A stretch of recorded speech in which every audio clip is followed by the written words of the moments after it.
Welcome to Pakistani real reaction. तो कैसे हैं आप सब? उम्मीद है आप सब बढ़िया होंगे और मजे में होंगे यार। आप सबसे पहले आप लोगों को हैप्पी दशहरा, बहुत बहुत दशहरे की शुभकामनाएं आपको। आज नवरात्रि का 10वां दिन है। आज के दिन लॉर्ड राम ने रावण का वध किया था। बहुत ही ज्यादा इंपॉर्टेंट डे आज का, और बहुत बहुत आप लोगों को इसकी शुभकामनाएं। अब आते हैं वीडियो के टाइटल की तरफ, जो कि है मरते हुए रावण से जो मैंने सीखा। मनोज मुंतशिर सर की वीडियो लेकर आए हैं। हमेशा इनकी वीडियो, इनके वर्ड्स दिल पर लगते हैं, क्योंकि ये वर्ड्स ऐसे बोलते हैं। तो देखते हैं मरते हुए रावण से उन्होंने क्या सीखा। और मतलब मैंने सुना हुआ है कि जो रावण थे वो लॉर्ड शिव के बहुत बड़े भक्त भी थे। अच्छा। मतलब बहुत बड़े भक्त थे। तो वो भी है। तो बिना किसी देरी के देखते हैं भाई, जल्दी से काउंट डाउन करते हैं। 3 2 1 एंड स्टार्ट।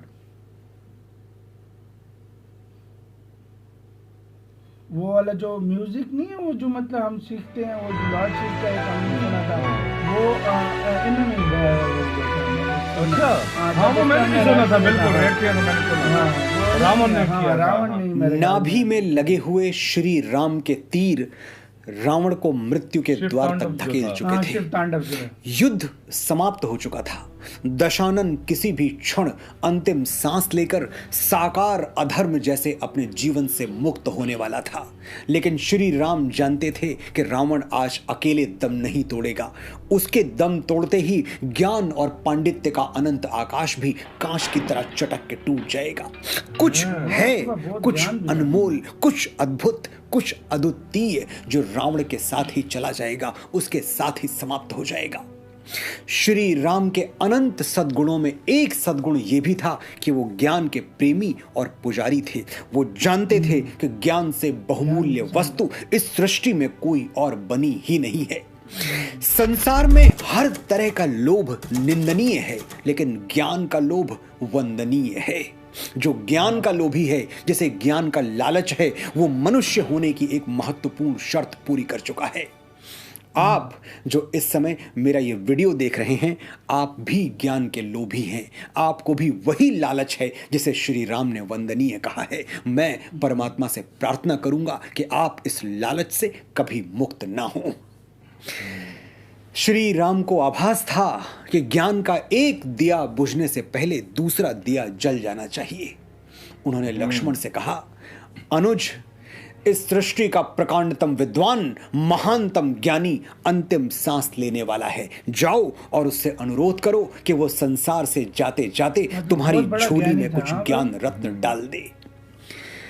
लक्ष्मण को अपने भैया की ये बात कुछ ठीक नहीं लगी। वो बोले, भैया, ज्ञान गुरु से लिया जाता है, और ये पापी, ये अधर्मी, ये मेरा गुरु कैसे हो सकता है? श्री राम ने मुस्कुराकर कहा, तुम अपने अंदर शिष्य जागृत करो लक्ष्मण, फिर कण कण में तुम्हें गुरु के दर्शन होंगे। जाओ, ये सुअवसर अपने हाथों से जाने मत दो। श्री राम ने कितना बड़ा सच कह दिया था उस दिन। जिनको ये शिकायत है कि सच्चा गुरु नहीं मिला, जरूर उनके अंदर का शिष्य अभी सोया हुआ है। जिस दिन हम पात्र हो गए, जिस दिन हमें शिष्यत्व आ गया, पग पग पर गुरु मिल जाएंगे। और गुरु मिल गया तो उसका धर्म, जाति, आयु या वंशावली नहीं पूछनी चाहिए। वो गुरु राम है या रावण, ये भी नहीं पूछना चाहिए। बस उसका ज्ञान पूछना चाहिए। जाति न पूछो साधु की, पूछ लीजिए ज्ञान, मोल करो तलवार का, पड़ा रहन दो म्यान। भैया की आज्ञा ना मानने का तो प्रश्न ही नहीं उठता था। लक्ष्मण रावण के पास गए और बोले, हे दशानन, मेरा निवेदन है कि आप जाते जाते मुझे सफल जीवन के कुछ सूत्र दे जाएं। रावण ने सुना तो, लेकिन कहा कुछ नहीं, बस मुंह फिरा लिया। लक्ष्मण उत्तेजित हो गए, वापस श्री राम के पास आए और बोले, प्राण जाने को हैं, लेकिन इसका अहंकार नहीं जा रहा। मुझे उत्तर देना तो दूर, इसने तो मुझसे मुंह फिरा लिया। राम ने कहा, लक्ष्मण, जब तुमने रावण से ज्ञान प्रदान करने का निवेदन किया तो तुम खड़े कहां थे? लक्ष्मण ने कहा, रावण के सिरहाने, और कहां? राम धीमे से मुस्कुरा कर बोले, तो क्या तुम इतना भी नहीं समझ पाए कि तुमसे मुंह फिराना ही रावण का दिया हुआ पहला ज्ञान था? और वो ज्ञान ये है कि शिष्य का स्थान गुरु के चरणों में है, उसके सर पर नहीं। जब तक तुम अहंकार शून्य नहीं हो जाते, शिष्य बनने की योग्यता तुम्हारे अंदर प्रवेश नहीं कर सकती। इसके बाद लक्ष्मण वापस रावण के पास गए, उनके पैरों के पास खड़े हुए और सृष्टि के उस महानतम पंडित ने लक्ष्मण को सफल जीवन के कुछ सूत्र दिए। ये सूत्र क्यों महत्वपूर्ण हैं? क्योंकि ये उस व्यक्ति के मुख से निकले हैं जिसने जीवन में अपने पुरुषार्थ से सब कुछ पा लिया और फिर अपने अहंकार से सब कुछ खो दिया।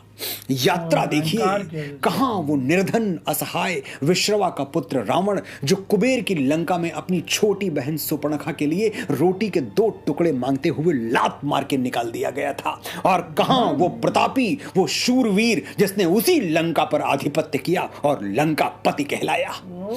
और फिर उसी सोने की लंका को अपनी आंखों के सामने अपने ही अहंकार की अग्नि में धू धू करके स्वाहा होते हुए देखा, अपने बंधुओं को राम के अग्नि बाणों से भस्म होते हुए देखा, अपने पुत्रों को अकाल मृत्यु मरते हुए देखा।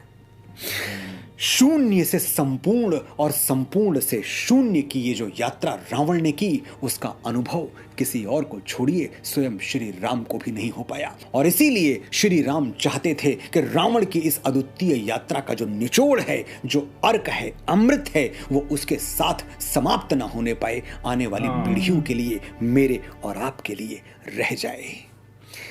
ये श्री राम की ही प्रेरणा है कि आज मैं सफल जीवन के वो 3 सूत्र आपके साथ बांट रहा हूं, जो पहले लक्ष्मण ने और फिर आने वाले युगों ने रावण से सीखे।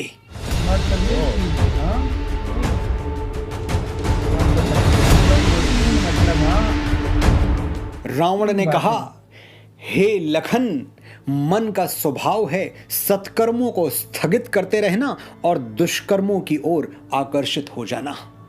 सत्कर्म क्या है? कोई भी काम जो कल्याण, कृपा और करुणा की भावना से किया जाए। और दुष्कर्म क्या है? जिसमें इन तीनों का अभाव हो। कई बार मुझे यह विचार आया कि मैं श्री राम के चरण पकड़ लूं, सीता को ससम्मान वापस लौटा दूं, लेकिन मेरा मन, वही मन जो सत्कर्मों को टालता रहता है, आज नहीं कल कर लेंगे, कल नहीं फिर कभी कर लेंगे, उसने मेरे जीवन में पश्चाताप का वो कल, प्रायश्चित का वो पल कभी आने ही नहीं दिया। महारानी मंदोदरी ने समझाया था मुझे, कहा था कि श्री राम से उनकी श्री छीनने का अपराध मत करो। मैंने नहीं सुना। विभीषण ने मेरे चरण पकड़ के याचना की थी, अपनी महत्वाकांक्षा के अग्नि कुंड में लंका का दहन मत करो भाई। मैंने उसकी भी नहीं सुनी। और सुनी तो किसकी? शूर्पणखा की, जिसने मुझे अनुचित प्रतिशोध के लिए उकसाया और देवी सीता को लंका की पटरानी बनाने का प्रलोभन मेरे मन में अंदर तक उतार दिया। मन सदैव प्रलोभन की ओर भागता है, और मेरे जैसा शास्त्रज्ञ भी मन का ये षड्यंत्र समझ नहीं पाया। मेरे सामने शुभ और सत्कर्म का विकल्प सदैव उपस्थित था, लेकिन मेरा मन उसे अनदेखा करता रहा, टालता रहा और दुष्कर्मों की ओर खींचता रहा। यदि मैंने अपनी आत्मा में उठने वाला सत्कर्म का पहला संगीत सुन लिया होता, तो मरघट का ये साएं साएं करता हुआ सन्नाटा सुनने की नौबत नहीं आती।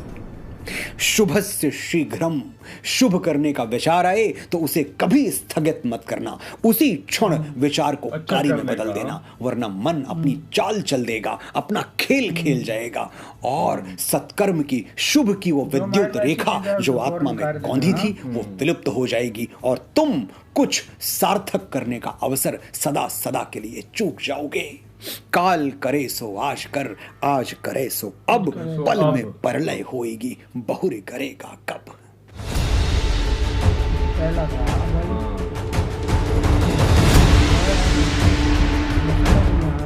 कौन राम? वही वनवासी जो जंगल जंगल मारा मारा फिर रहा है, वही अयोध्या का राजकुमार जिसके पास न घर है, न घाट, न हाथी घोड़े, न राजपाट। वही तुच्छ मनुष्य वो दशानन का सामना करेगा। दशानन जो इंद्र का सिंहासन जीत चुका है, जिसने नवग्रहों को बंदी बना के अपने महल के पिछवाड़े नतमस्तक की मुद्रा में खड़ा कर दिया है। ऐसे महाअसुर से वो साधारण मानव टकराएगा? असंभव। लेकिन हुआ क्या? असंभव संभव हो गया। वो साधारण मानव आज विजय तिलक लगाकर सूर्य को अर्घ्य दे रहा है और इस महाअसुर का सूर्य अस्त हो रहा है, क्योंकि मैंने शत्रु को कमजोर समझने की भूल कर दी। और ये भूल मैंने कोई पहली बार नहीं की। इसकी आधारशिला तो उसी दिन रख उठी थी जब मैंने जगत पिता से अमरत्व का वरदान मांगा था। अपने शब्द आज भी स्मरण है मुझे। वरदान दीजिए जगत पिता कि मेरी मृत्यु ना किसी देवता के हाथों हो, ना किसी असुर के।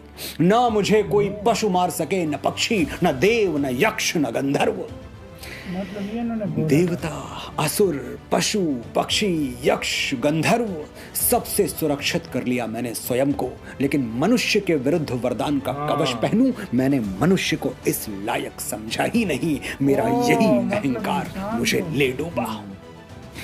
नियति ने राम का वेश लिया और काट दिए मेरे 10 शीश, उतार दिया मेरी नाभि में बाण। तुम जीवन में ये भूल मत करना लखन। स्मरण रहे, तिनके को तीर और कण को पर्वत बनते देर नहीं लगती। विरोधी कमजोर है, ये विचार भी यदि मन में आ गया तो समझ लो तुमने आने वाले विनाश का मानचित्र खींच दिया। अपनी पराजय को अपने हाथों निमंत्रण पत्र लिख के भेज दिया। वाह यार भाई, मतलब किसी को अंडरएस्टिमेट ना करो। मैं तुमसे अपने मन का एक गहरा भेद बांट रहा हूं, लेकिन तुम ये भेद किसी और से ना कहना। इससे अधिक हास्यास्पद बात कोई और हो सकती है क्या? अगर तुम खुद अपना राज नहीं रख पाए तो कोई और क्या रखेगा? यही तो भूल हुई मुझसे। मैं अजेय था, दुर्जेय था, अपराजेय था, लेकिन ये भेद कि मेरी नाभि में अमृत है मैं छुपा नहीं पाया, और इसी भेद के बल पर मेरे ही भाई ने मेरे सर्वनाश का शंखनाद कर दिया। राम सर्वशक्तिमान सही, श्री हरि नारायण का अवतार सही, सृष्टि के महानतम धनुर्धर सही, ब्रह्मांड के सर्वोच्च योद्धा सही, लेकिन किसी तुणीर में वो बाण नहीं था लक्ष्मण जो मुझे धराशायी कर सके। यदि मेरे ही भाई ने मेरा भेद ना खोल दिया होता तो मैं लंकेश्वर अपनी ही लंका में यूं रक्त रंजित छत विछत धूल में न लौट रहा होता। ये मेरा अंतिम सूत्र है लक्ष्मण, इसे कभी मत भुलाना। तुम्हारा वो भेद जिस पर तुम्हारी प्रतिष्ठा टिकी हो, तुम्हारी मर्यादा और तुम्हारा जीवन मरण टिका हो, वो किसी और से तो दूर स्वयं अपने आप से भी मत दोहराना। अपना कोई ये थे जीवन के वो सूत्र, वो मंत्र जो मैंने रावण से सीखे। यार भाई साहब क्या एक्सप्लेन करते हैं ये यार, मैं इनका फैन हूँ यार।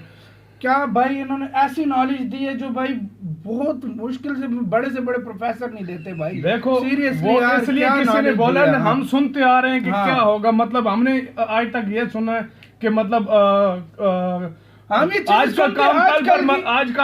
का काम कल पर मत छोड़ो, आज ही कर लो। ये हम कर लो बचपन से। और उन्होंने बोला था अच्छा काम करने में देर मत लगाओ, जो कार्य करते हो वो आज करो, वो आज फौरन करो। किसी को अंडरएस्टिमेट ना समझो, किसी को हम बचपन से कम ना समझो। आपने किसी से कम ना समझो। अभी कभी भी हम बचपन में मतलब कुछ होता था, माँ यही कहती थी बेटा अपने दुश्मन को कभी हल्का ना लेना, या बेटा ये ना करना वो ना करना। मतलब ये वर्ड्स हम रोज की लाइफ में सुनते रहते थे। हाँ भाई ये सुन रहे हैं। मतलब किसी अपने दुश्मन को भी कभी कम, किसी को भी ना समझो। मैं कहता हूँ चीटी को भी कहते हैं काम ना समझो, और किसी मतलब अपना राज किसी को बताना नहीं। ये चीज हम सुनते आ रहे हैं। मतलब वही राज जो होता है जिसको हमको जिस बंदे पे सबसे ज्यादा ट्रस्ट होता है ना कि यार ये मैं तुम्हें बात कर रहा हूँ, ये कब मत कर, किसी को नहीं करना। अगर उससे हमारी कोई लड़ाई झगड़ा हो जाता है, वही राज खुल जाता है, वही बंदे को ले डूबता है। तो ये बात है यार, वाकई में ये बात है आज के दौर में। अगर देखा जाए ये बात हो रही है। मैं तुम्हें यूक्रेन युद्ध को बताता हूँ, तुम सिर्फ उसमें देख लो। रशिया ने समझा यूक्रेन जो है ना उस वक्त कब्जा लेंगे हम, लेकिन कम समझा रशिया ने, समझा। और लेकिन अभी भी देख लो अभी लड़ाई चल रहा है। ये चीज मतलब कम नहीं समझना चाहिए। अब आप किसी को कम समझ रहे हो, मतलब मैं बहुत बड़ा शक्तिशाली हूँ, मैं 2 मिनट में इसको भाई मार डालूंगा, वो भी गले की हड्डी बन जाता है। तो यही सीन है यार, ये वाकई आजकल की ये लाइफ में हो रहा है। आपका क्या कहना है गाइस? अपनी राय कमेंट सेक्शन में दें। तेरी वीडियो खत्म करते हैं, अपना बहुत ज्यादा ख्याल रखना। तो यार बाय।